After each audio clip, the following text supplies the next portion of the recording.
to information in general. However, despite the many positive aspects that have come with digital technologies, they have also enabled violence, new forms of violence, which we'll soon hear about. And before we go into those, I would like to introduce the people that are on this call today that you will have a conversation with. To start off with, my name is Bridget Ndlovu, and I work with Paradigm Initiative as Partnerships and Engagements Officer. I'm based in Zimbabwe. I'll ask the panelists to go take a round and introduce themselves before we dive into today's conversation. So at this point, I would like to hand over to Judith. And Judith, you pass over to the next person, and we go ahead with that flow. Over to you, Judith, for a round of introductions. Thank you. My apologies. I don't know what has happened to my camera suddenly, so I'm trying to connect it in vain. So if I figure it out as the meeting proceeds, then I'm going to turn it on. So my name is Judith Ogutu. I'm Senior Manager, Communications, and I'll pass on the microphone to Bekile. Thank you so much. A warm welcome, everyone joining us for this webinar. My name is Tobekile Matimbe, and I work for Paradigm Initiative as Senior Manager for Partnerships and Engagements. And it's a pleasure to be here on Human Rights Day. So happy Human Rights Day, everyone. And yes, I will pass it on to Khadija if she's on the call.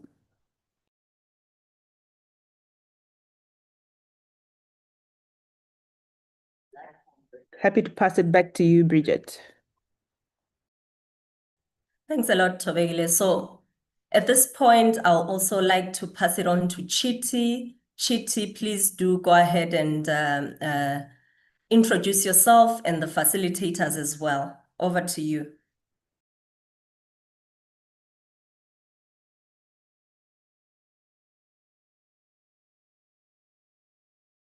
All right.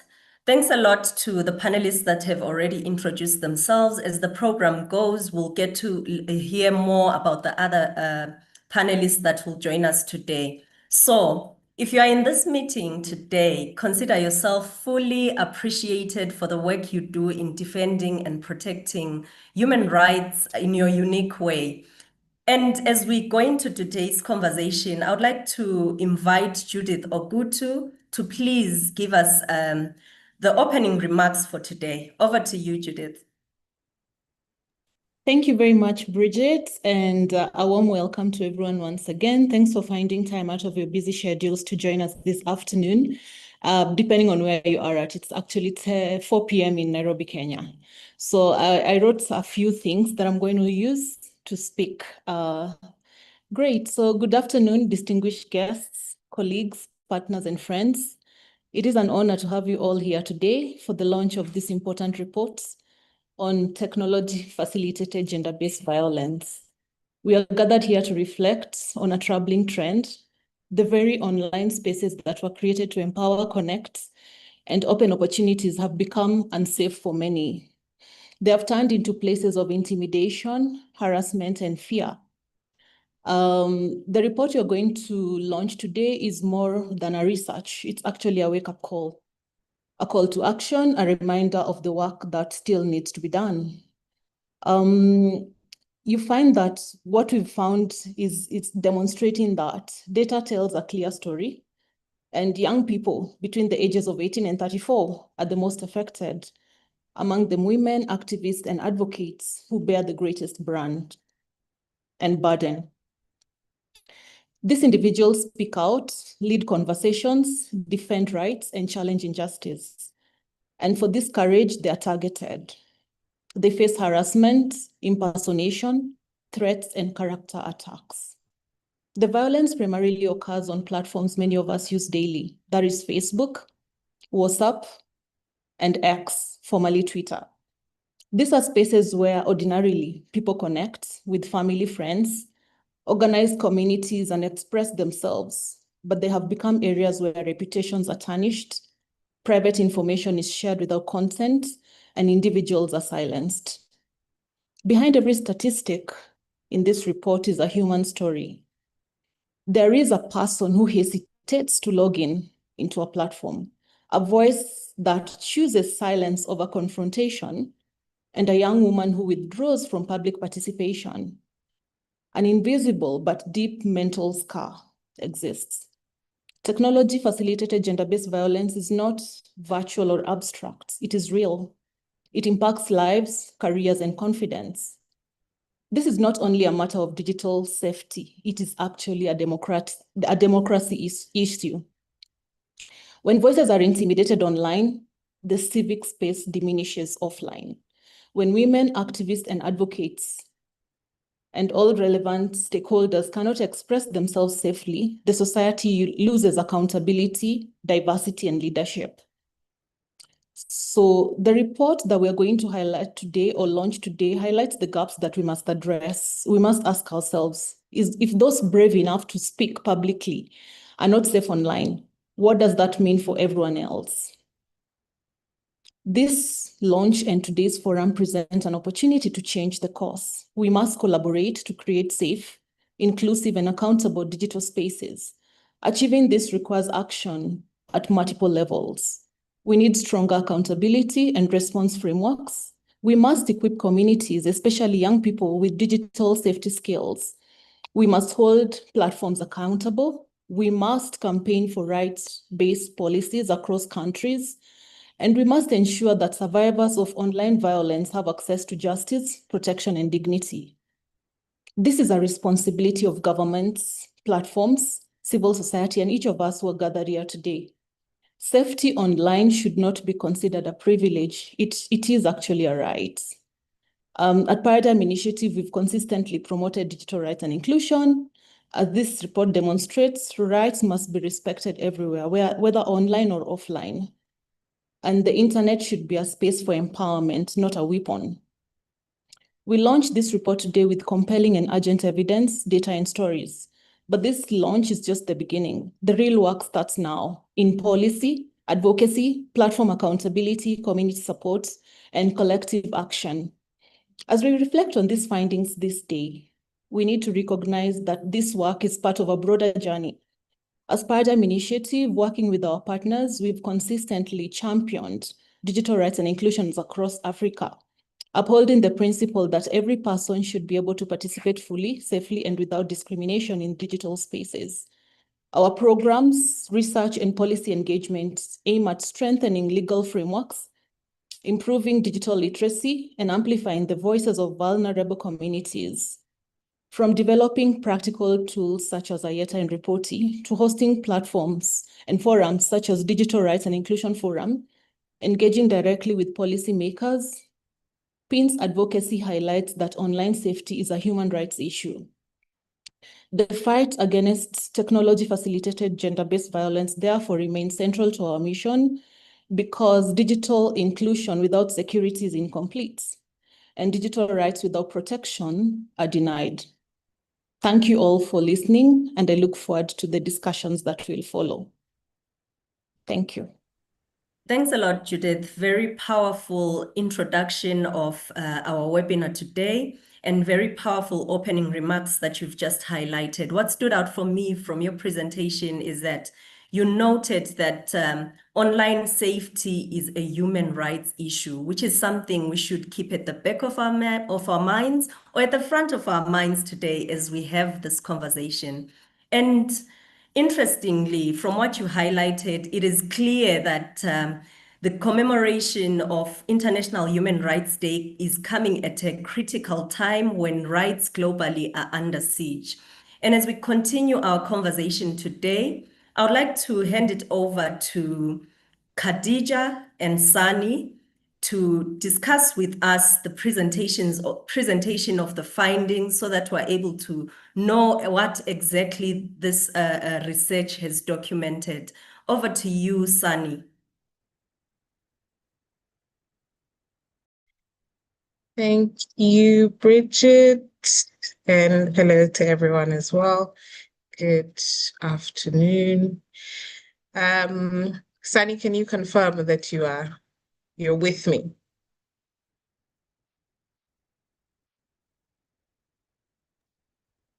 Yes, Khadija. You are echoing. Might have something to do with your Confirm, many devices. Okay. confirm that you can hear me better. Yes, it's much better. Thank you very much. Thank you again, Bridget, and thank you, Judith, for those fantastic opening remarks. So we're here to discuss the findings from the research very aptly titled Clicks That Hurt, because although we're all constantly on the internet, constantly clicking, there are harms that come from that. So let's go straight into it. And I will be speaking with Sani, who is our research lead at Paradigm Initiative and the lead researcher for this research output. So Sani, can you perhaps walk us through the overall scope of Clicks That Hurt, including maybe the countries covered and what inspired the study? All right. Thank you so much, everyone, and thanks, Khadija, for that. So you asked for the scope and also, the inspiration behind this report. First, this is a report that focuses on, survivors. If you look at, so many reports that are out there talking on technology-facilitated gender-based violence, they are mostly focusing on, either platform governance or, national level laws and policies. And we feel like, it will be great if in these processes you also, complement those with survivors' narrative, because these are the people that experience these violations, and their voices matters as well as any other person. So we took the initiative to, discuss with many survivors across 6 countries. That is Kenya, Nigeria, Cameroon, Senegal, Zambia, and Zimbabwe. These are the 6 countries that we cover in the report, and we had about 276 responses across these countries and beyond.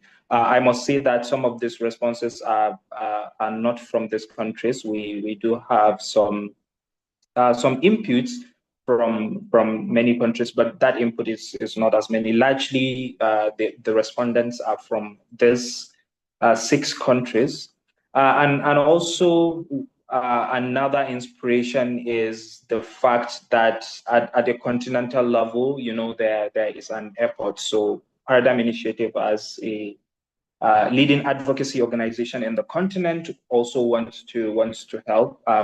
I want to make reference to the resolution 591 by the African Union, ACHPR to 591 to be specific, which part of the recommendations of that resolution is there needs to be more research around survivors, around TFGBV as well, and also to set the specific context of Africa when addressing these issues. So these are some of the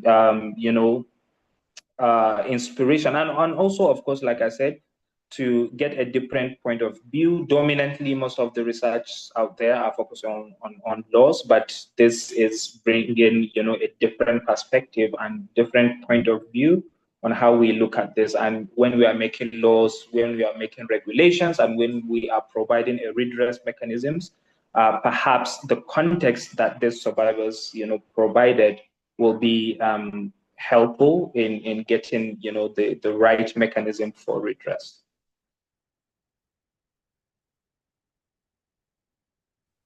Thank you, Sani. So you said the research was inspired by it being survivor-centered.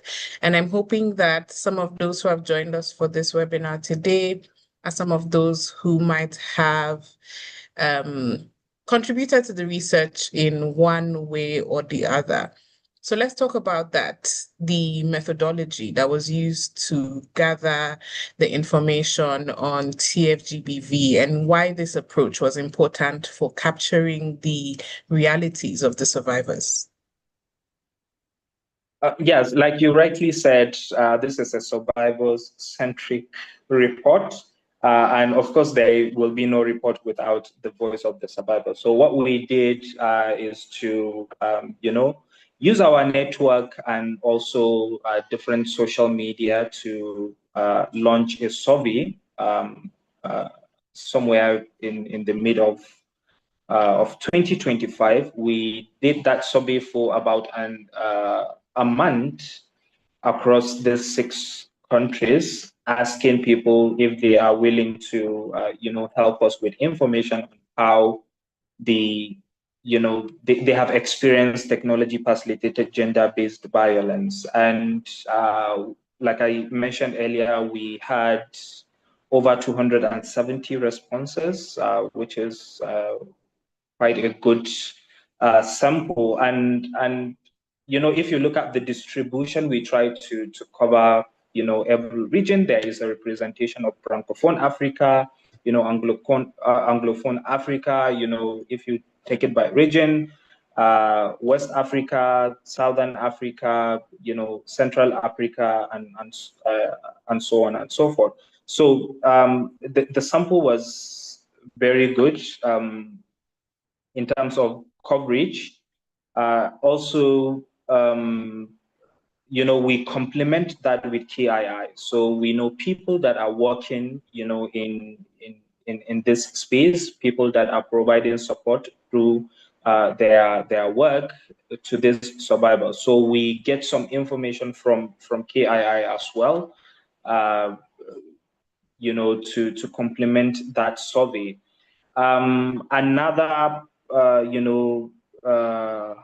data point and source that we use is reporting. So Paradigm Initiative have a reporting, which is a reporting platform for all sort of digital rights violation, including technology-facilitated gender-based violence.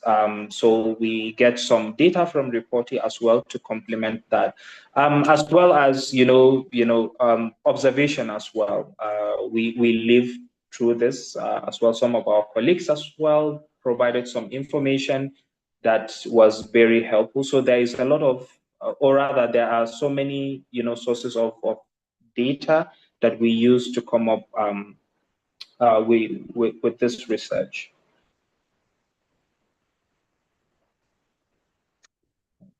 That is, yes, I'm still with you. That is fantastic. I do remember that we had some graphs we wanted to share. This is the time. I don't know who's supposed to do that. Or if we were able to figure that out. But my final question for you is about the findings. So the research was survivor-centered. We had survivors make direct input into a survey for the research. What did you find across these 6 African countries that you have mentioned? What were the most significant patterns or trends in how TFGBV is experienced and reported? I'm sure everyone is curious. What did you find?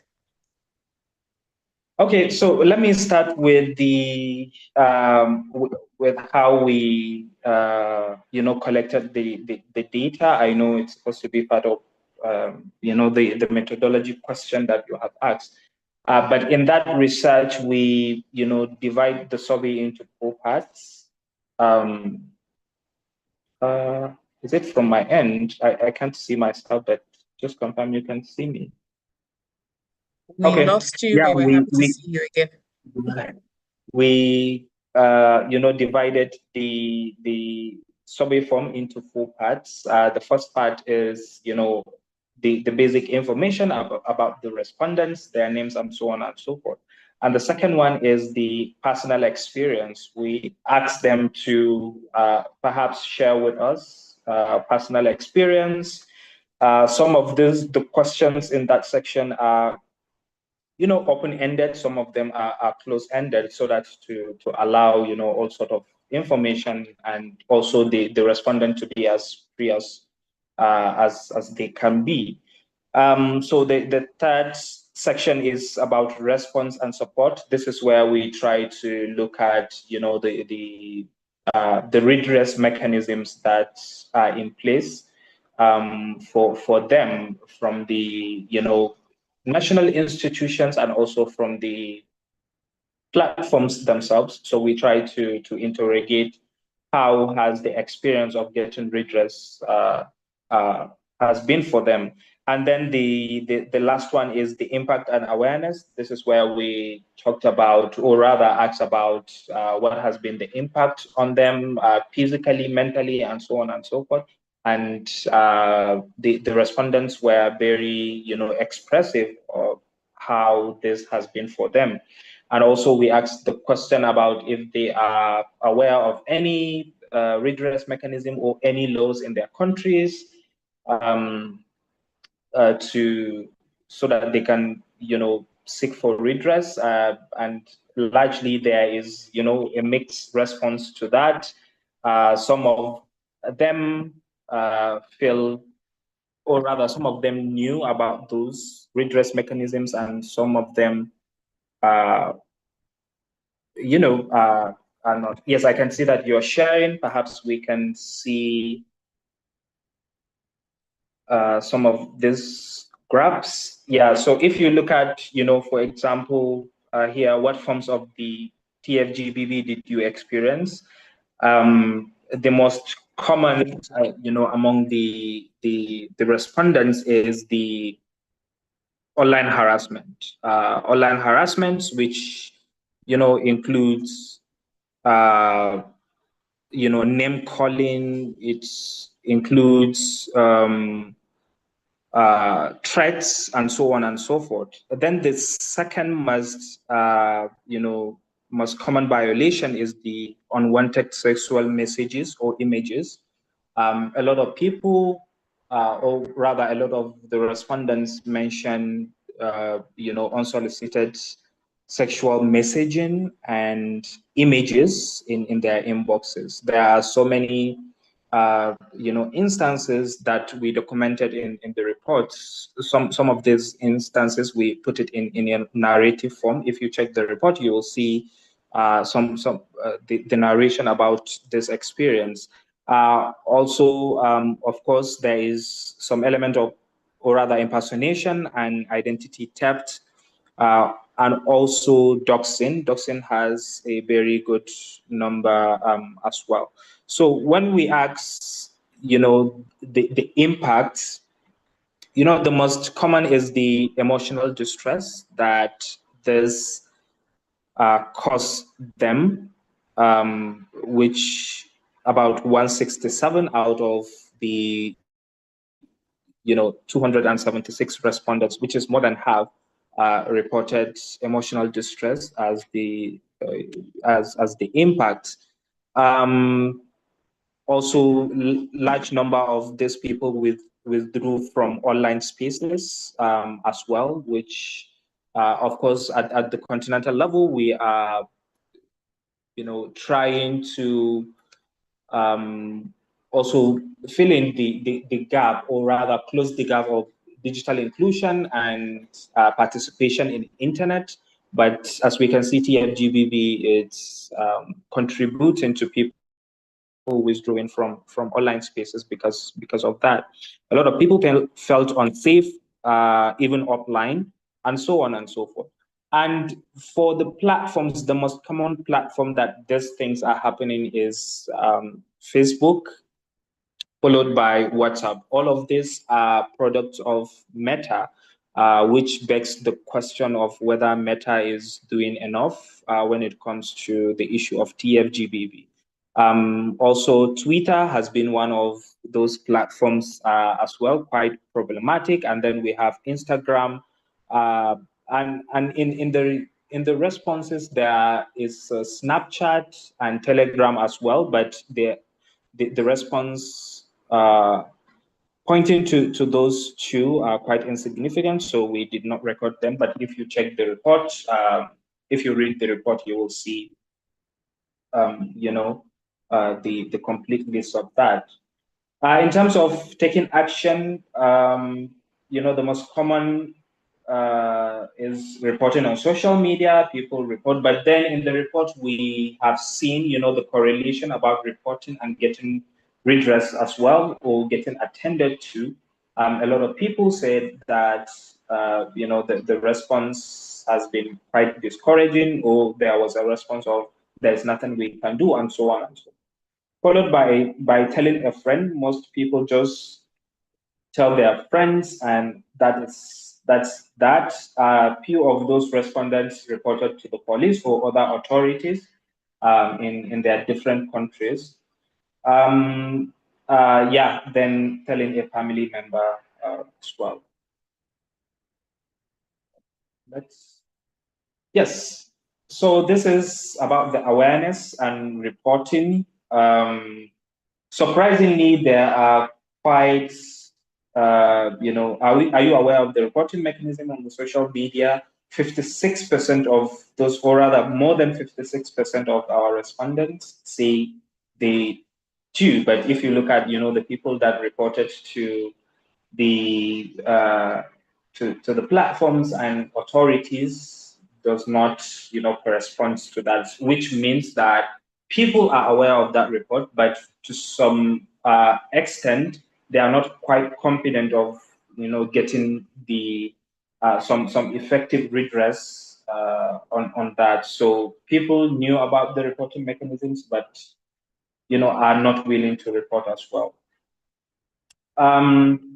Whether they feel supported by the platforms, just go back a bit. Yes, that's 8.6% said no. Only 22% said yes, they feel supported by the platforms. 18.7% said partially, and 20.2% are not applicable. So if you take partially and none constitute the largest number, so many people didn't feel supported by the platforms where this incident occurred. So basically, this is some of the findings that I can read in that report directly from the directly. I think this should come last, perhaps after finish. Yes. Yeah. So this is basically some of the findings of that report, Khadija. Thank you. Thank you, Sani. So I was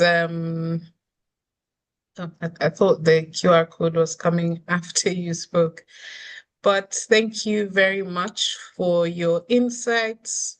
I'm happy to hear from the audience. You can perhaps type in the chat box about what you have found so far that has been the most insightful, the most shocking, revealing part of the report so far. Yeah.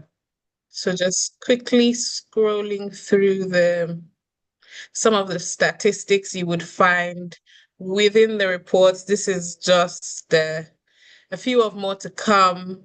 We're sure that when you read the report itself, you would find that it is very insightful. But so far, what has been the most insightful part of everything that Sani has said and everything that you have seen so far? I'm happy to hear your thoughts. For me, so far, it has been that when it comes to reporting, what most people do is simply tell a friend and move on. But, oops, sorry, Sani is going to be upset. I keep entering the QR code. Yeah, I saw some questions, people asking to share this. The QR code will be shared, at the end of the webinars when the research is live, so that you can download it from there. Yeah, but if And I think anyone I also, also, yeah, so a question from Elena Franklin. She said, if we have conducted an analysis, but I think this is going to be attended to during the Q&A. For now, what Khadija is asking is the your first impression about the report, and what do you think stood out for you?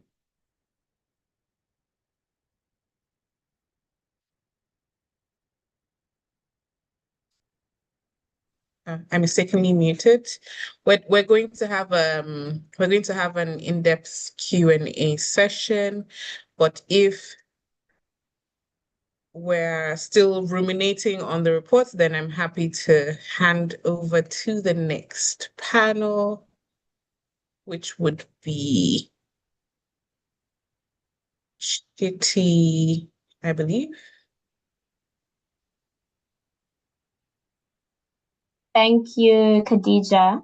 And yeah, if you'll indulge me, I think I'll contribute that I think what really stands out for me about the approach of this research is the fact that it was so intentional about being driven by survivor journeys, right?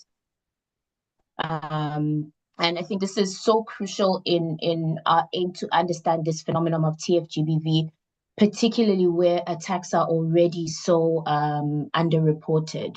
So it's really still mind-blowing to me that we received, over 270 reports from survivors across these 6 countries.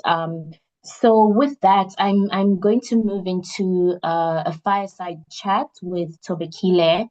And yeah, with that in mind, I think it's just important that we keep the focus on survivors and understanding the realities, their lived realities and the context and perspective of TFGBV and their experience. So I'll invite Tobekile. I think you're online, but yeah, please let's get chatting. So I think the first thing I'd be interested to find out is kind of what are we seeing in the region? What trends are we seeing in the region in terms of how TFGBV is manifesting and the impact that it's then having on societies and communities? Thank you so much, Chiti. I am really, really mind blown by the findings of the research that we're launching today, having had an opportunity to go through it and also make some contributions to it. Yeah, what stands out clearly, and I did, by the way, introduce myself earlier as Tobegla Matimbe, working for Paradigm Initiative. And what is particularly standing out for me is the fact that while we are still talking about gender-based violence has mutated.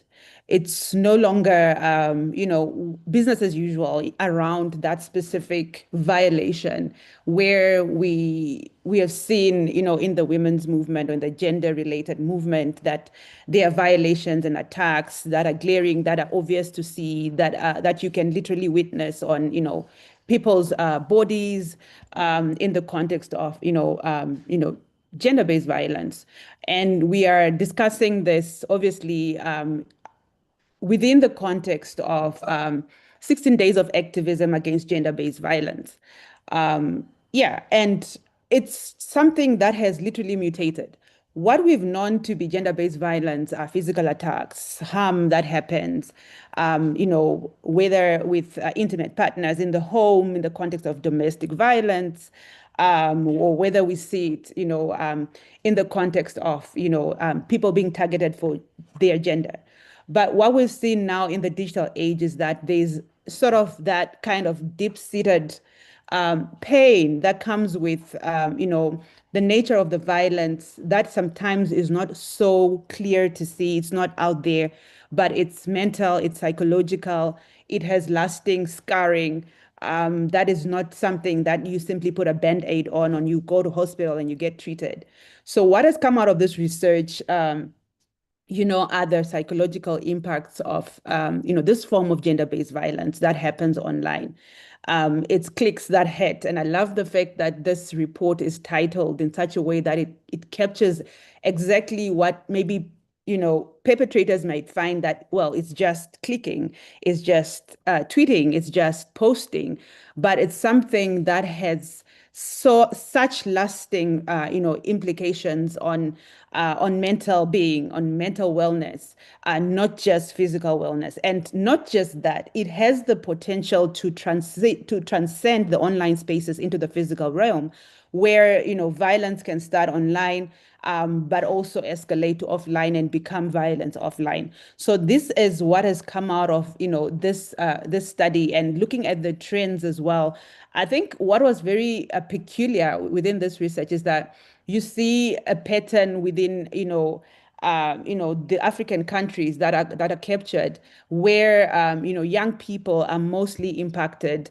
The more younger generation that is mostly online or engaged online, bearing the brunt the most of this kind of thing. Of course, our research looked at whether it's women or it's men affected, or it's other sexual minorities. But that's not what, but in fact, what largely comes out is that women bear the brunt the most.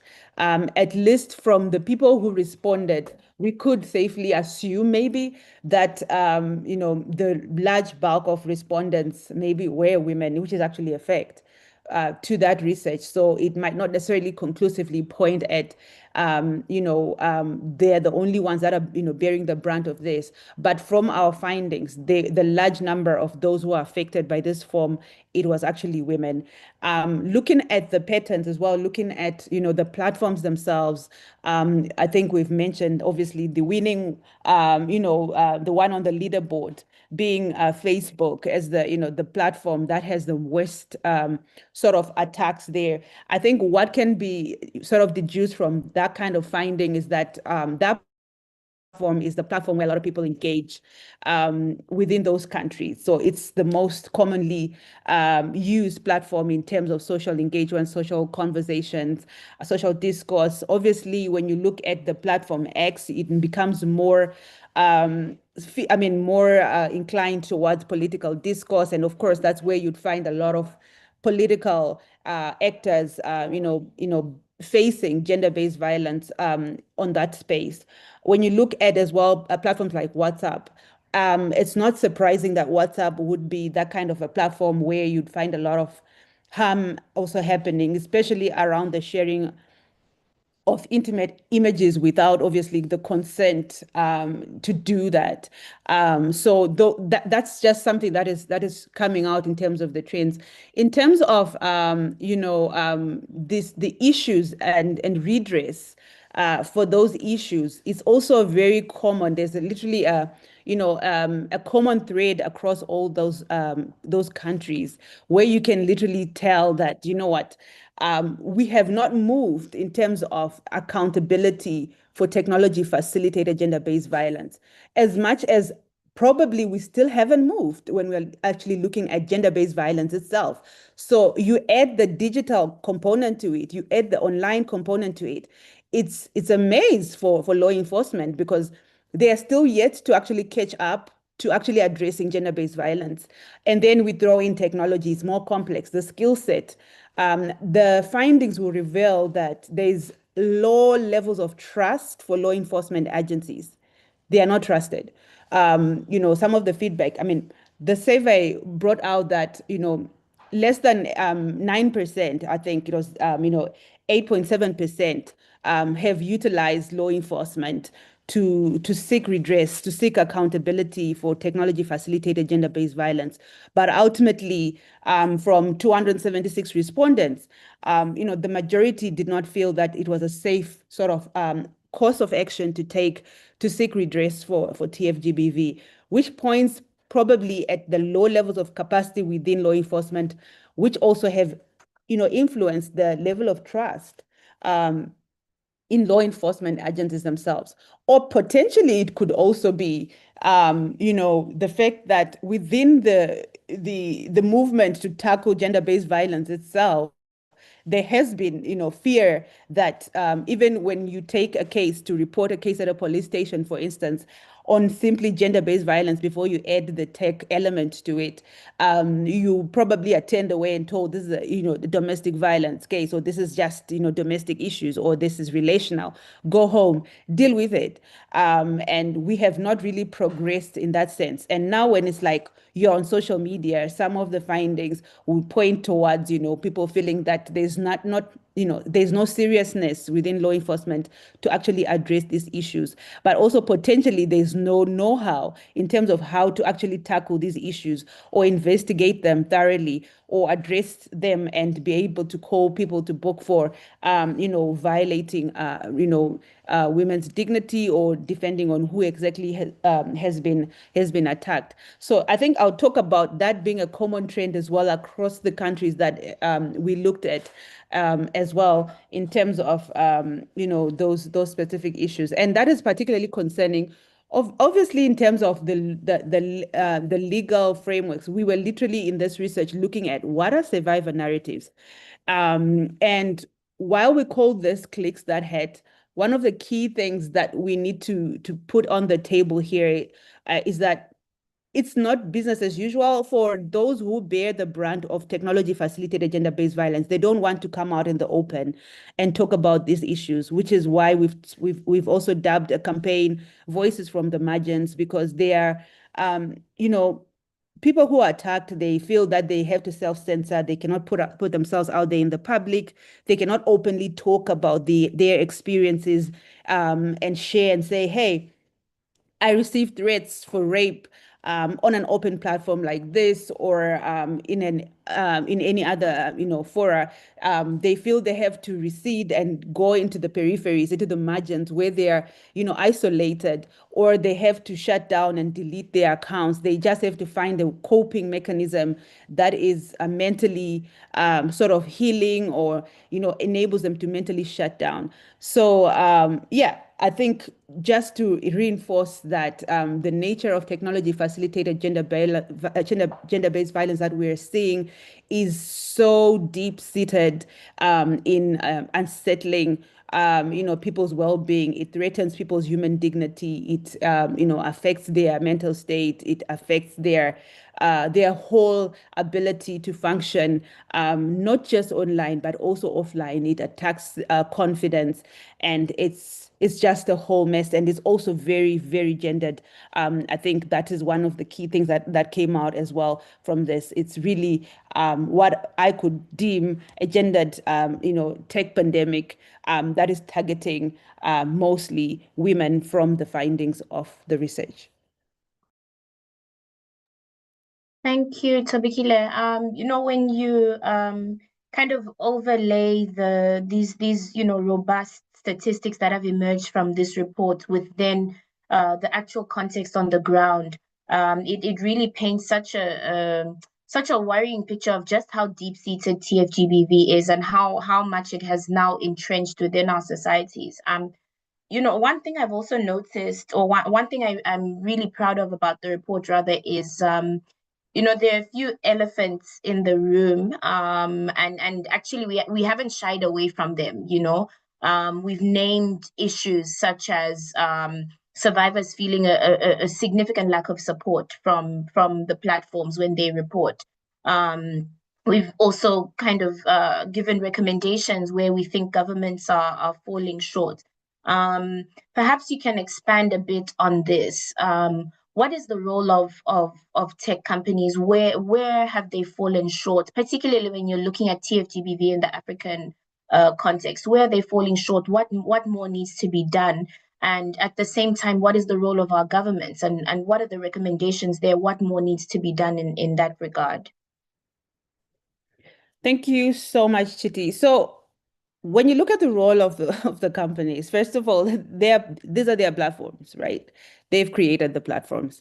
So if you create something, your role therein is established. You are the one who has to ensure that what what you have created is not going to cause harm.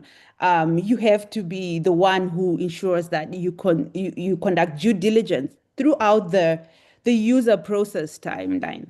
So as long as your product is out there that you've created, is in existence, you should continue to monitor to assess, how is this platform being used? Is this platform fit for purpose? Is this platform great, but also accompanied with risks in it?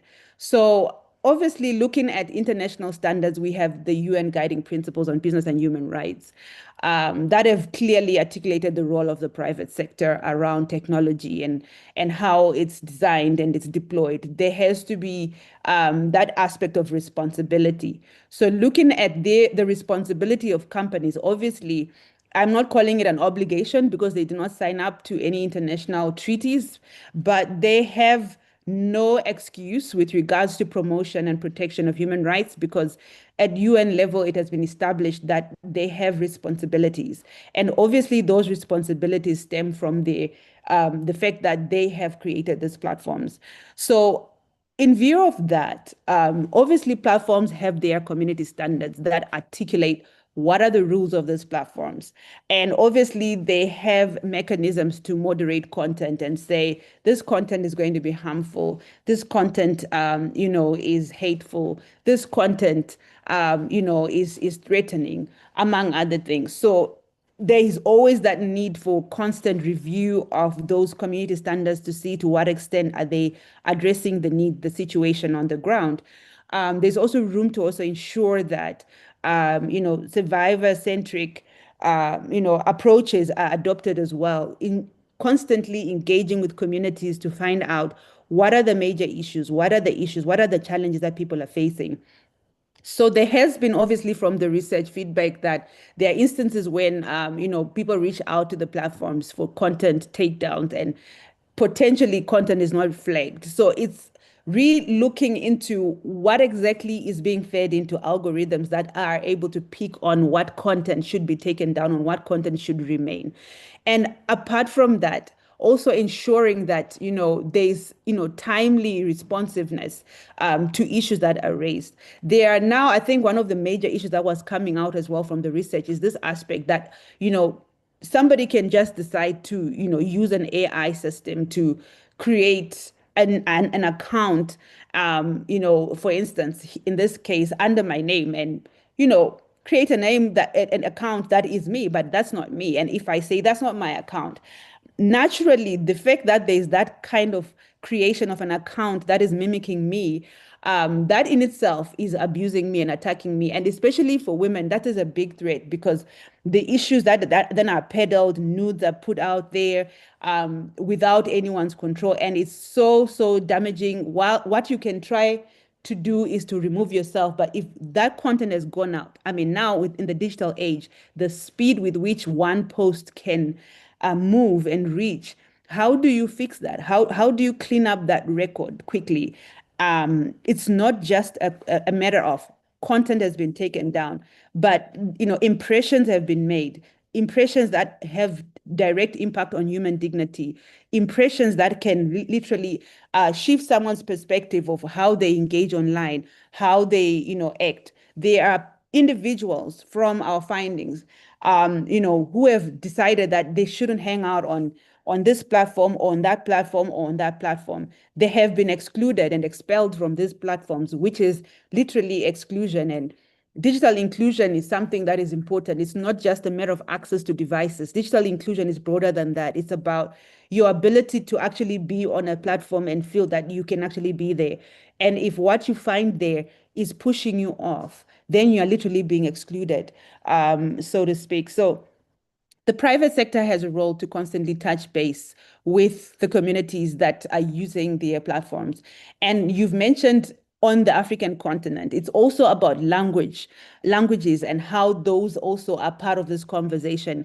And sometimes what might not seem to be tech-facilitated gender-based violence, because an algorithm has not picked it, because it's not well-trained or well-versed in that language, I think that will continue to perpetuate the kind of harm that people will face online, especially the gendered nature of it, because certain content will remain untaken down and will remain as content that literally violates fundamental rights and freedoms. So it's also, being aware of that. And also, what we've called in the report, trauma awareness. We've largely talked about being trauma aware, of the damages that can arise from TFGBV. It's not an abstract conversation or, a class in a PhD where people are in a PhD lecture where we're discussing tech-facilitated gender-based violence. They are real voices. They are real human beings that are being affected by these issues. So what needs to happen?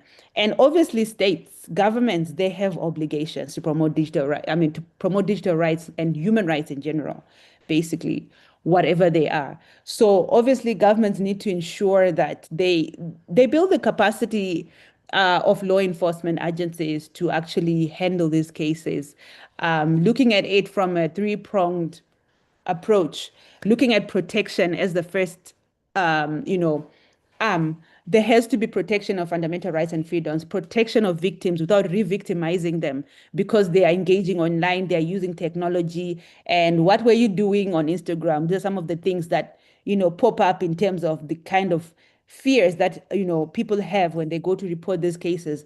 You become, attacked and questioned on your use of technology or your actual possession of technology instead of feeling that you're being protected. So it is the duty of governments to ensure that they build the capacity of law enforcement agencies to be able to actually address tech facilitated gender-based violence. And also accountability is key, ensuring that there's prosecution. Now on the continent, we've got at least over 40 countries that now have enacted data protection legislation.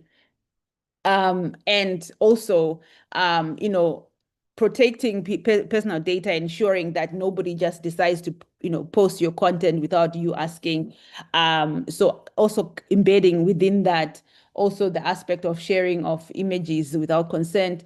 And these laws as well are also accompanied by robust cyber legislation on the continent. So you see a lot more attention in cyber legislation on the African continent.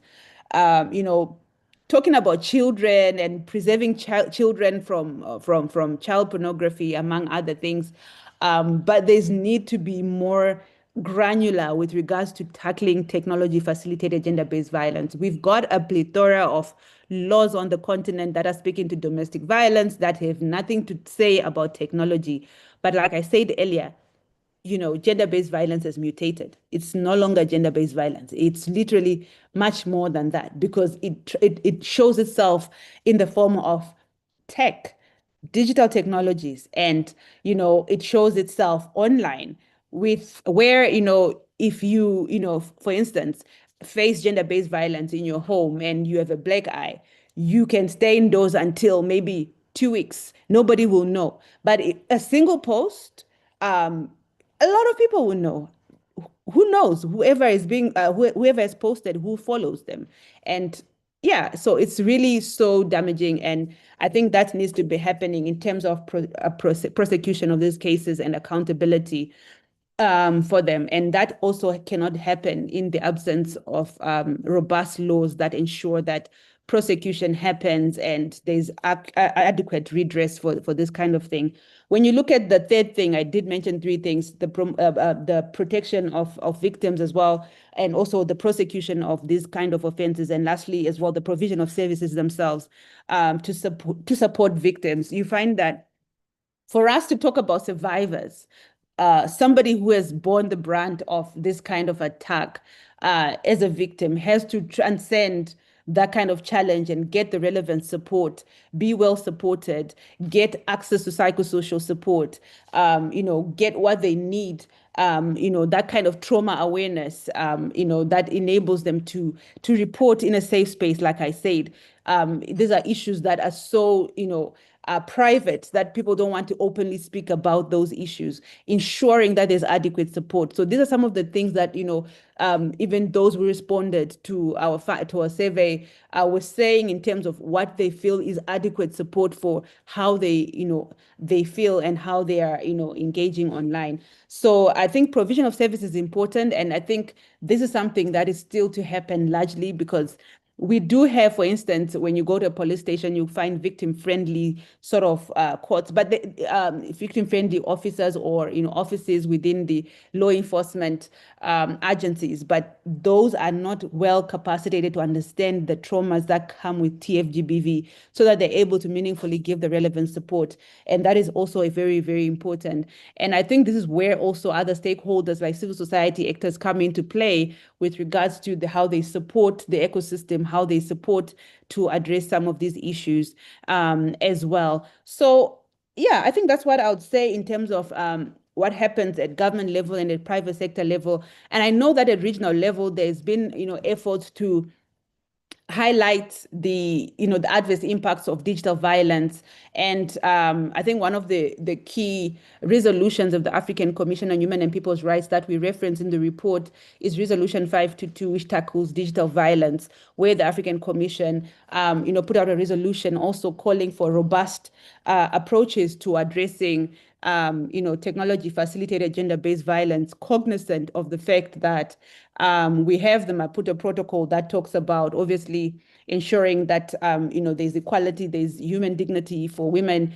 There's also awareness of the psychological impacts of this kind of thing, of gender-based violence on women. So I think there's that, that is that treaty, the Maputo Protocol, rather, that is there, and that states have signed up to as well. That sort of reinforces the need for states to take adequate measures to address this gendered pandemic. We look at as well, the convention, the CEDAW convention, that literally talks about, non-discrimination. When you have this kind of thing happening, you find that women basically are thrown off, and obviously other groups as well, such as LGBTQI+ that are also affected by gender-based violence the most. So that's what I would say. And obviously, like I said earlier, that the research also, we did have respondents who were men as well, who were also articulating that this is happening. So as much as I'm highlighting that women bear the brunt the most, it does not mean that this does not happen to men, to other groups as well. And I'll lastly, speak to obviously the importance of ensuring that at national level, we've got national human rights institutions that are also sort of up to speed to this. And I'm happy, I'm from Zimbabwe, and just recently I know that the Zimbabwe Human Rights Commission put out a statement where they were also addressing technology facilitated gender-based violence. And that was very progressive. But I must put a caption to it because obviously the theme for this year, for 16 days of activism against gender-based violence, sort of steered everybody in the direction of, digital violence. But in my view, that this conversation is not a 16-day conversation. It's a conversation that should happen every single day, because every day we wake up, we are on our phones, we are on WhatsApp, we are on Facebook, we are on Instagram, we are all on these platforms. So whatever needs to happen in terms of strategies should be strategies that are long-term, that are sustained, not just, something that we have a conversation around 16 days, because this is a human rights issue. Today's Human Rights Day. And it's something that should be really practiced is something that is important. So one of the key things that not just the Zimbabwe Human Rights Commission, but national human rights institutions basically is to ensure that they follow through, they do studies. And I know that in different countries, sometimes there are gender commissions, and it might be easy to say, okay, this is not our forte. This is something that should be addressed by the Gender Commission, or that commission that deals with women, or that deals with women and children. But to be honest, this is not just for gender commissions. It's broadly a human rights issue. There should be definitely collaborations that are there in place. But absolutely, it is the role of national human rights institutions to investigate what's going on at country level, what approaches are being deployed at country level, and also make the relevant calls on governments to address these issues in line with their mandates. Thank you, Tobekile. I'm actually really pleased to say that I'm able to invite Eukaria and Kengathak into our conversation. She is a researcher and advocate at Sonke Gender Justice. You're most welcome. So I think I'll kind of pick up on the conversation that Tobekile and I were having. I think she took us so comprehensively through the role of tech companies and the role of governments in the fight against TFGBV. I'd like to ask you what would you say, or who outside of those two groups, who are other key stakeholders? I know Tobekile touched on civil society. So who are the other stakeholders in this, and how can they be more responsive to survivors? What strategies can you also suggest? Thank you so much, Chiti. Can you hear me? Yes, we can. All right. Once again, good afternoon, everyone. Thank you for this session. Very important, very timely, because this is the time to talk about digital violence, and I'll be building from the very great insights I've heard Tobekile sharing. Some of the key stakeholders, first and foremost, I would want to say women and girls are one of the key stakeholders in us trying to counter the prevalence of technology-facilitated gender-based violence. Ask me why, because based on statistics, they are the most affected as of now in terms of technology-facilitated gender-based violence. If we want to solve a problem, we start first by also targeting the people who experience it more. Women and girls must not be left out while we are finding the solutions. Because if we provide survivor-centered care, then we should also be able to provide survivor-centered solutions. So if we are advocating to end technology-facilitated gender-based violence, we must consult women and girls. We must consult all those affected to hear their perspectives, to hear what they want to see change in the digital spaces, so that they can claim their rights and they can own the civic space, they can articulate themselves, and they can speak up for what they want. So we need to make sure girls, women, all those who statistics has shown us that are the highest affected, they have to be part of the conversations. And we don't need to wait until we write all the documents and then we call them to the discussion tables, because that is a problem. That is an issue of tokenism, and sometimes it doesn't lead us to sustainable solutions. So what must we do? We include them from the beginning in these conversations, in data collection processes, in different analysis, in all the sectors of this, of whether we are trying to talk to STEM companies, whether we are trying to advocate in the different workshops and trainings, women and girls have to be there. Now, apart from women and girls, we need to target the funders. What is happening with feminist financing? The current shrink in civic space. You know, one thing for sure is that we cannot go far in ending violence if we do not have enough resources to tackle the problem from the root causes. Why are we having technology-facilitated gender-based violence? First, there is a foundation. There are foundational problems. There are a lot of intersectionalities. There are other areas that are interconnecting. So we need to handle the root causes, from stereotypes to harmful gender norms to cultural practices to systemic barriers. So we need to look into all of it. But can we do it by just sitting in this online meeting? No, it's not enough. So we need more funding opportunities that will handle it from the structures, that will support programs, that will support programmatic engagements in different sectors. Because now technology facilitated gender-based violence is not only for people in the civil society space, it's for people in corporate, in mining, in different spaces. So the funding has to be that diverse. And okay, so that's the second. The third, I talked already about the intersectionalities. How does tech facilitated gender-based violence interconnect with other aspects of life? How does it interconnect with culture? How does it interconnect with race, with gender, with identity? How does it interconnect with climate change? How does it interconnect with poverty, with inequalities, with political instability, with structures and governance? We need to find those interconnections so that we deal with them each in those different components. The next thing we have to do is to call it what it is. You know why? I want us to move away from trends, because now sometimes when there's technology facilitated gender-based violence, you hear someone say, "Oh, it's just a trend." So we need to make sure apart from targeting those tech companies, we need to first of all mentally separate trends from violence. If it's violence, it's violence. And so we don't use euphemism, we don't use subtle words, we don't use trendy words to cover up what it actually is. You don't say, it was just a little bit of online dragging. No, it's just a small trend we are following on TikTok, whereas it's violence. So that is what we need to do.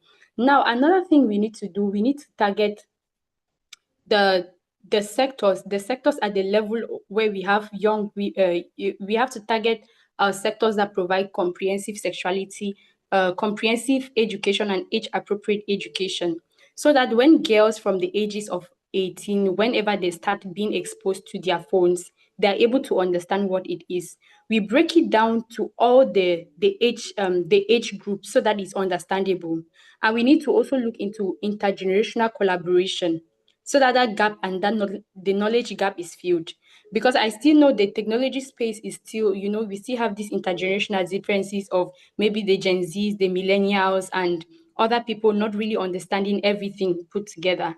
So we need to look at how different generations understand this component, but how can we create a shared understanding in between? How can we create shared understanding in between so that whoever is handling the problem and whoever is contributing to solving the problem is tackling it from the same direction?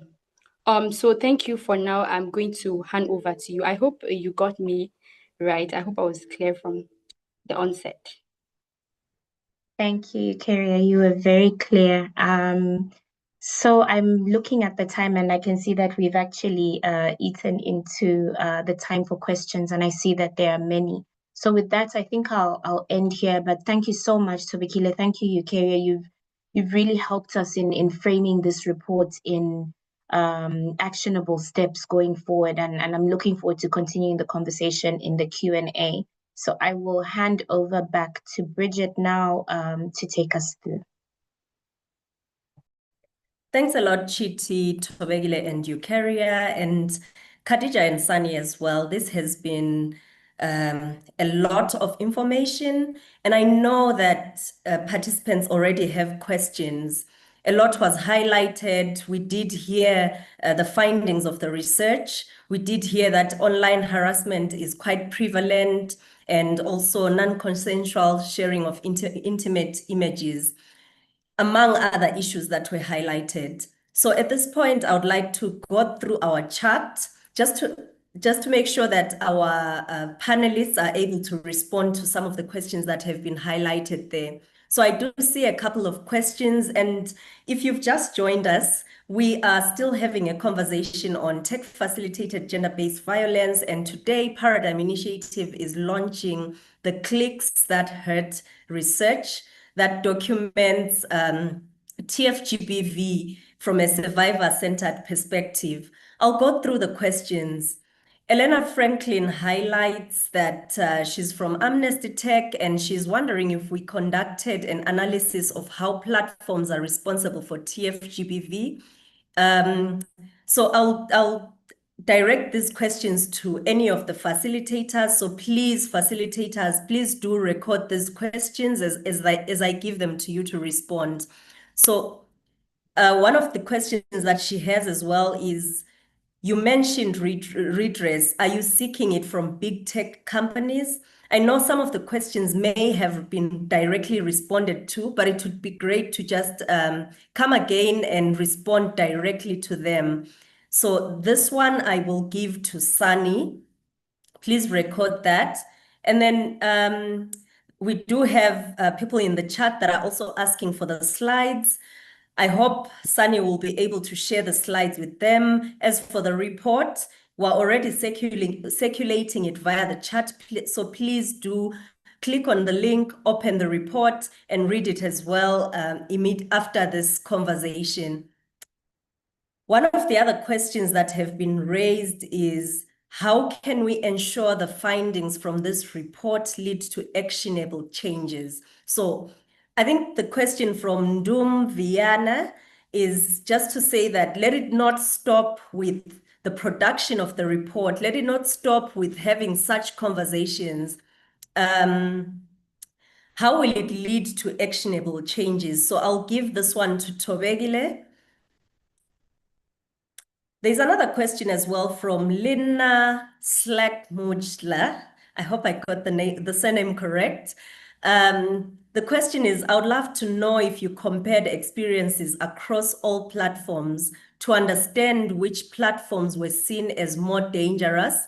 I do know that this was also reflected on during the conversation, but it would be great to bring it back so that everyone at least understands where the prevalence of these violations occurs. I'll give this one to Sunny, who presented the research findings. So Sunny, please do record that one. We also have another question here from Buhlebenkosi Chabang Moyo from Zimbabwe, who is saying, I was part of another research on TFGBV in Zimbabwe, particularly against female journalists. We also found that sexual harassment is quite common. So I think what Buhle is saying here is really a comment to say, a lot of this is happening, and it's happening also to groups such as journalists. So thanks a lot, Buhlebenkosi, for highlighting that. There's also a comment from Wane Christiana, who is saying that what stood out for me is the difference in percentage of awareness and action taken by people. Thanks a lot for noting that. We do appreciate your presence in this webinar. And there are also a couple of comments there, and a question from Frank Kamunga, who is saying that Frank Kamunga is from DRC, and they're highlighting that, have you looked at the legal and policy frameworks in these countries? The DRC has a new and innovative digital rights law, and very few know about it, and how this could be okay, I seem to be missing that part of the conversation. Sorry about that, Frank. Please do take it again. Please do retype that question. I'll go on to the next one. And as we do that, as I go on to the next comment that I'm seeing here from Buhlebenkosi Chabang as well, there's a question that says, did the research find doxing to be a major problem? So I'll give this one to Sunny as well, who presented the research findings. So please do take note of that when you respond, Sunny. At this point, I'll also go ahead and read out a question from Elena Franklin, who is saying, thank you so much for this incredibly detailed report and the presentation. Will it be okay if I share the link to Amnesty's work on TFGBV? Okay, sure. I'm sure you can go ahead and do that. Thanks a lot for the support and also for circulating the report with other networks as well. Another question here that we have is from Lena Schlack-Mutschler. The question is, I'm also curious if Paradigm might be interested in looking at the risks to men and boys of toxic masculinity online. This is a really interesting new area of work, seeing men and boys as also victims of some of the engagement-based social media and the norms. I'll give this one to Tobegile to respond to. Both Tobegile and Eukarya. Eukarya, please do feel free. I know the question says is directed to Paradigm, but please do feel free to also highlight your point of view as well. At this point, I'll stop here and ask the facilitators to respond to the first round of questions, and then we'll go ahead and take a second round of questions. starting with Sani, Tobegile, and Eukarya in that order. Over to you, colleagues.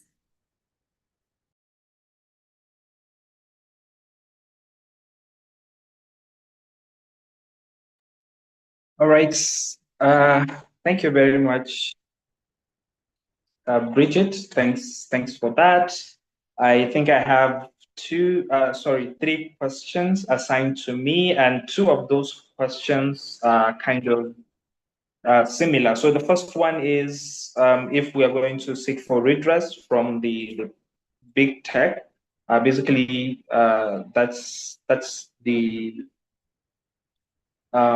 this is me paraphrasing the question. So the thing is, this research is it's supposed to serve as an advocacy instrument. So not just Paradigm Initiative, but all of the stakeholders involved can use this instrument as an advocacy point to help the victims, to also do some advocacy, to also hold these platforms and governments to account.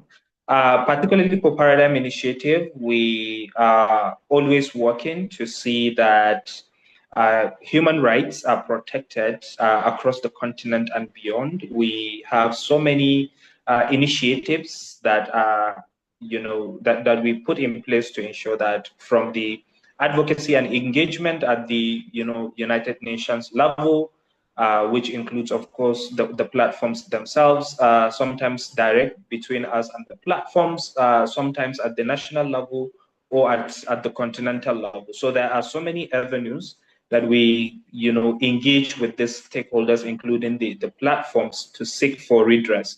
And also, like I mentioned earlier, we do have, a platform which is reporty.africa. People do and report such violations in Reporty, and we take it upon ourselves to seek for redress for those victims. So there are so many avenues. Specifically, if I understand the question saying from this report, are we taking this from the report and then go to the platforms? Of course, we plan to bring this up in the common engagements that we are going to have with this.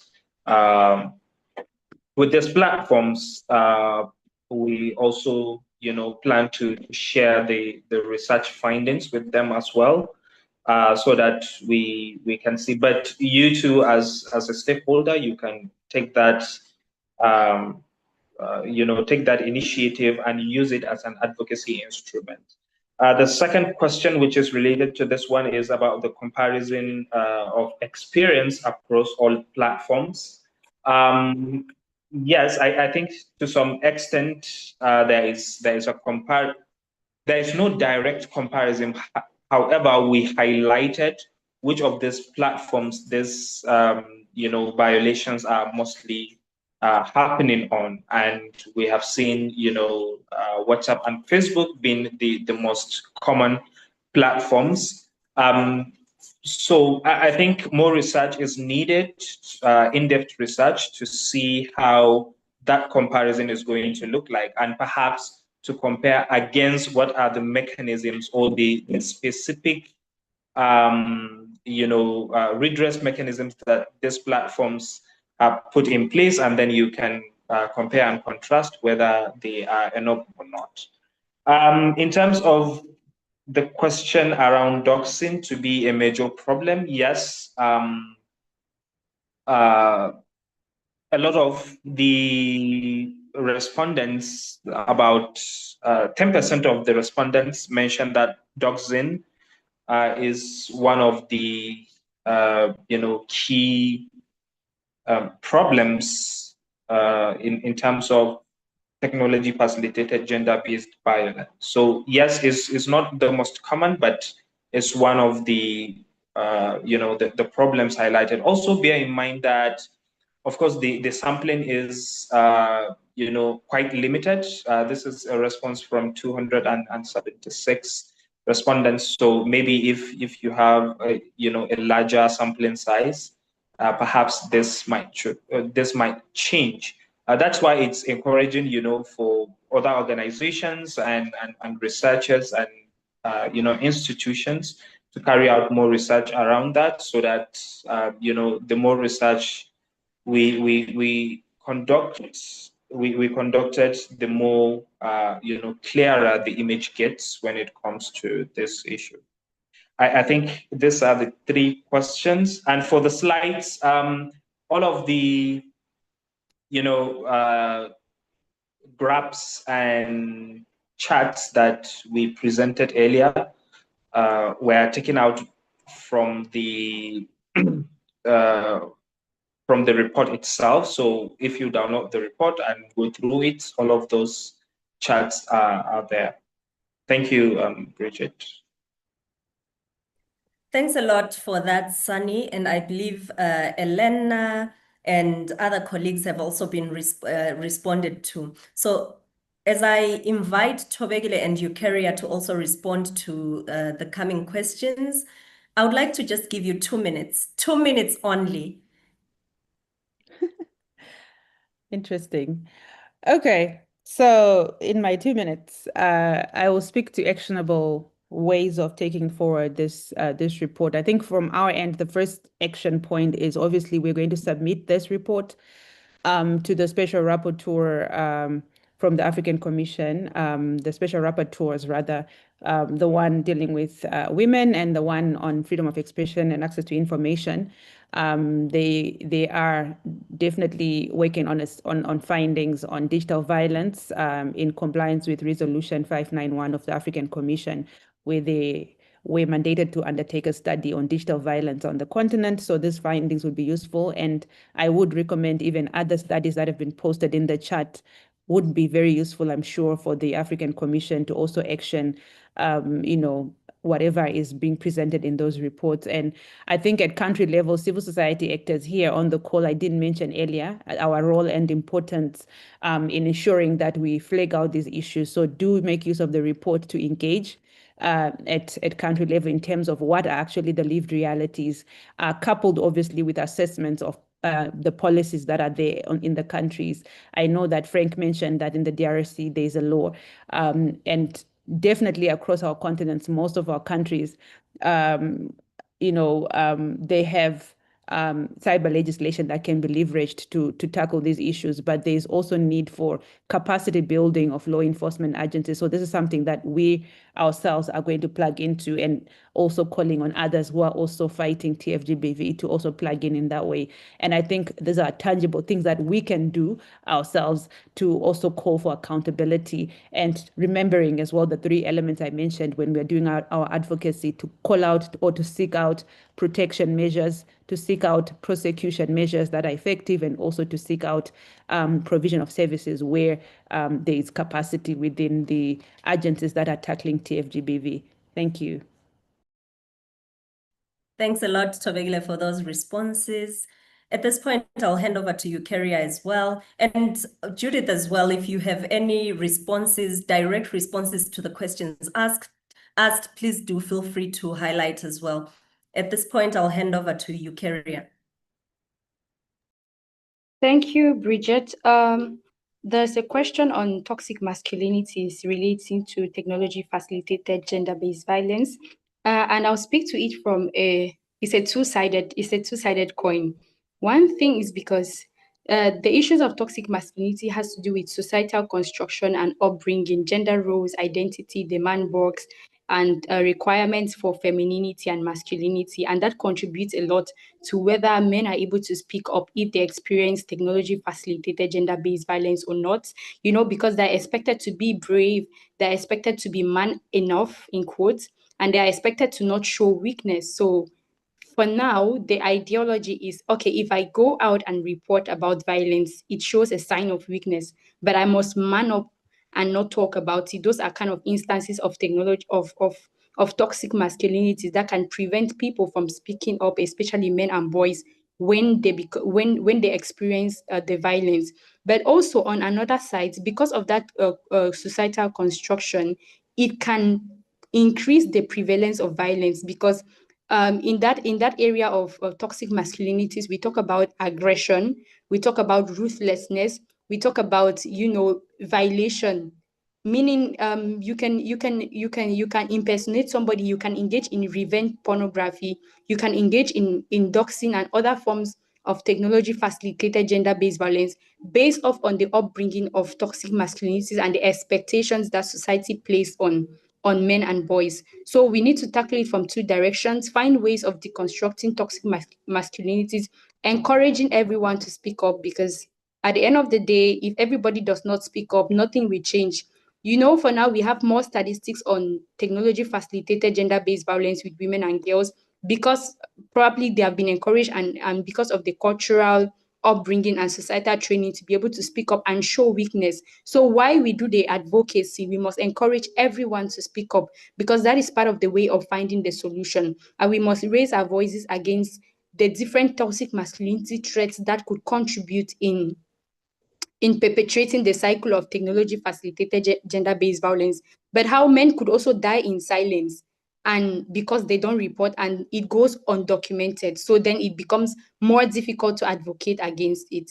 Thank you, and over.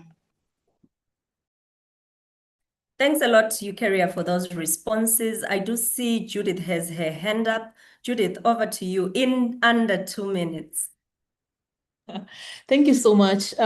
Just to add on what Eukarya has said about toxic masculinity, there are different ways of handling this particular issue, and there are creative ways of handling it. It doesn't have to be, okay, in addition to encouraging the men in our lives to speak, then there are creative ways of putting across this particular challenge. And it's actually something we're exploring, and keep it here. I don't want to preempt anything, but just keep it here at Paradigm Initiative. So thank you very much. We'll definitely get something done around it. Thanks a lot, Judith. So as we proceed with the conversation, there is a couple of questions as well. Another question from Juane Christiana, who is saying, how do we handle the issue of many people, more than 25, getting into your inbox daily, mainly on Messenger, asking for revealing photos or even physical meeting for sexual purposes? Ooh, something else. So I will invite Khadija to speak to this aspect. Khadija, please do come round and speak to us about this issue as the conversation goes. But before you do that, there is also a couple of questions as well. I hope we'll be able to take this round within 1 minute per facilitator because we're out of time. And kindly also requesting for an additional 10 minutes from all the participants that are joining us today. Please do allow us to take this conversation further with just 10 minutes more. There's another question here that says, how can these violences disappear completely? So Khadija, as you respond to that, please do also reflect on that question. I will not read comments, but we do appreciate the comments that have been put here on the chat. And thanks a lot for getting the conversation going. There's also a question here that says, a question from Elijah Luke that says, this is Luke Digital Defenders from Kenya. I want to ask if there is digital rights partners who help with training human rights defenders. I'll also give this one to Khadija as well, so she can respond to all of the 3 questions at once. And then there is another question here that says, please, okay, the question is from Ibrahim Muazzam Shehu, and it says, please, I may be out of context, but going by gender-based violence related to social media, where out of love and consent, adults got entangled in romantic affairs, leading to sex recorded all with consent. However, after a few years, when disagreement sets in, the nudity was released on social media by the men. Could this be toxic masculinity or gender-based violence? And what is the advice regarding such nudity recordings and its implications? This one I will give to Eukarya. Eukarya, please do take note of that question and prepare to respond to it. Elena Franklin, thanks a lot for the reports that you've shared on the chat. We do acknowledge them. At this point, I will I see there's also a couple of questions in the Q&A section. There's another question from Mohammed Ibrahim that says, have your research connected content monetization and TFGBV? So this one I will give to Sunny to respond to. And I will, at this point, allow the facilitators that I mentioned to respond directly to the questions. Over to you, facilitators. This time around, in 1 minute, 30 seconds, so we can wrap up the conversation. Over to you, Eukarya. All right. Thank you. I hope I can wrap this up in 1 minute. So if I got the question well, it's around revenge porn and toxic masculinities when the person is asking about consent. One thing I would say about consent is that consent is like a cup of tea. You want tea in the morning and in the afternoon it's hot and you don't want the tea anymore. So the context of the issue around consent is very complex and we must not abuse consent. If somebody accepts for their recording to be done at a certain period of time, yeah, of course the person accepted, but the person did not, consent for it to be shared on social media platforms. That I think there's a nuance there and we must understand. Now, relating it to toxic masculinities and to toxic masculinity or gender-based violence is both of the same is the same thing, but I'll call it more of technology facilitated gender-based violence, because we have also had scenarios of other partners sharing images of people. You get, so it's more of technology facilitated gender-based violence, particularly revenge porn. Now, what happens is that we have to be very, very careful when you say somebody accepted for nude pictures to be taken. Most of the times, if you need to find out if the person still wants, for example, you need to ask again. Okay, last time we got these nudes together. Do you think I can still keep them? And do you think you want me to publish on social media? If the person doesn't give their consent, the person has not given consent. And at that point, whoever is publishing is abusing consent, and that is technology facilitated gender-based violence. But what must we do? We have to raise awareness about consent, because here is an instance of it being abused.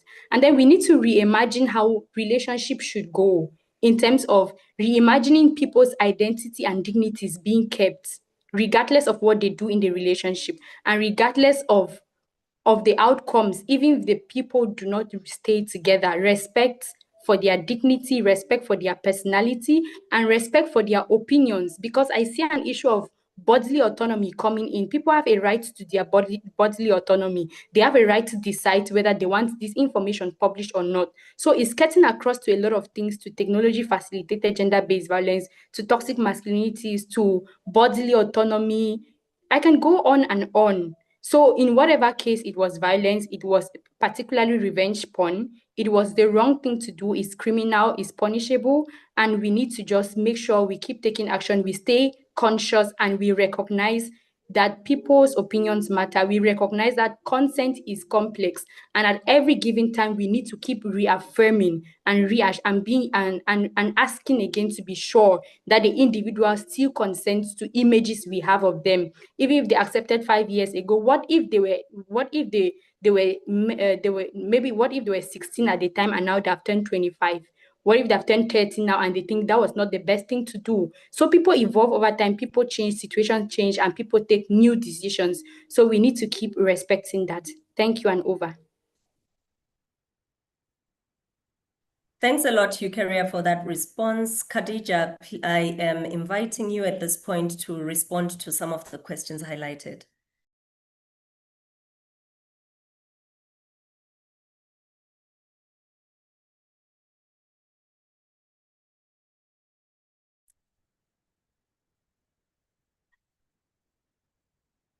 Khadija, I am inviting you to respond to some of the questions, but if Khadija is not here, I'll then direct these questions either to Sunny or Tobegile. Please do feel free to respond to some of the questions that were highlighted.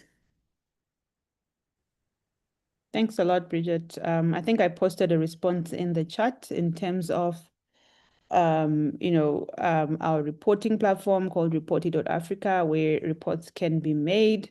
And also just highlighting that we do conduct trainings as Paradigm Initiative for human rights defenders on digital security. We've also done trainings for women in very different, diverse contexts, including women in the environment and climate sectors. I think, there's a lot of attacks for those who are working on environmental issues and being targeted as well by technology-facilitated gender-based violence. So definitely, we do have trainings that we custom make for human rights defenders, and feel free to reach out to us if you need our support in any way, and we'll be available to do that.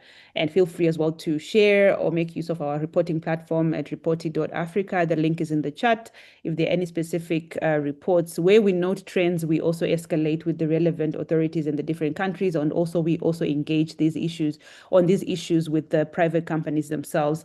So even this report, we will also share it with the companies that are mentioned in the report for redress as well. Thanks for that response, Tobegile. I believe we've responded to at least all the questions. If not, we are available to directly engage with you. You can reach out to us via our social media platforms or via email, or you can reach out to us through joining some of the platforms that we have, such as the Net Rights Coalition or our WhatsApp mailing list. At this point, I see Eukarya has her hand up. Please go ahead, Eukarya, and after that, we'll begin to wrap up and close. Thank you, Bridget. There was a question about if it's possible for technology-facilitated gender-based violence for it to disappear. So I just wanted to give a response to that to say, yes, it is possible for it to disappear. And we can do that through collective action. That is why this meeting is happening. That is why Paradigm Initiative conducted the research, but also because of what other institutions are doing, it's possible for it to disappear. We need to build more collective action. From the G20 Social Summit on actions for equality and sustainability, it has been about solidarity and taking action. So if we keep taking action, it will change. Last year, it was about Beijing, 30 years of implementation of Beijing Platform for Action, which is the blueprint for gender equality in the world, meaning that this is something we can really hold on to and work together in fighting, because after 30 years, there are still challenges. But if we are, as a collective, we put our hands together and in our different corners, we do the work that we do and we keep implementing the collaboration and the cross partnerships, it can change. But as individuals, we must believe. We must believe in the work that we do. We must believe in our advocacy. We must believe in the actions that we take. And we must keep reimagining digital safe futures. We must keep reimagining equal and feminist futures where everybody, regardless of their gender, regardless of their identity, they can express themselves and engage meaningfully in digital spaces without the fear of being stigmatized or without the fear of being violated. Remember, the future is going digital and everyone needs an equal and safe space to actively engage there. Yeah, thank you. Thanks a lot, Eukarya. With all the sentiments and issues highlighted today, at this point, standing in the shoes of giants, I would like to officially launch the Clicks That Hurt report, a production by Paradigm Initiative. And as we move away from this room today, I would like us to remember that this report documents perspectives from the survivors. And in this report, we encourage civil society to use this report for advocacy initiatives. We also encourage platforms to address the challenges highlighted through establishing stronger and more transparent reporting systems, as well as improving detection of TFGBV.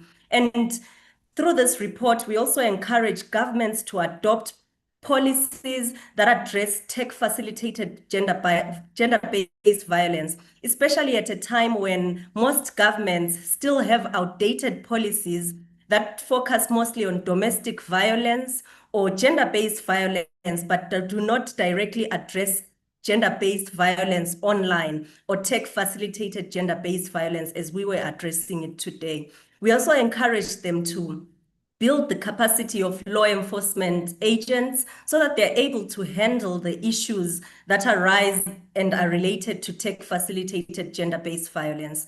So with those few words, I promised that we'll end this conversation in 10 minutes. We are right on the spot for 10 minutes. So thanks a lot, everyone, for joining this conversation. If you'd like to collaborate with us, please do reach out to us through our email, partners@paradigmhq.org, and we'll be happy to take this conversation ahead. And please do feel free to share this report widely. At this point, I'll also invite someone to put the to put on screen the QR code so that those who would like to remain behind for the next 5 minutes before we close the Zoom conversation, please do go ahead and put up the QR code on screen for those who are not able to see the link on the chat.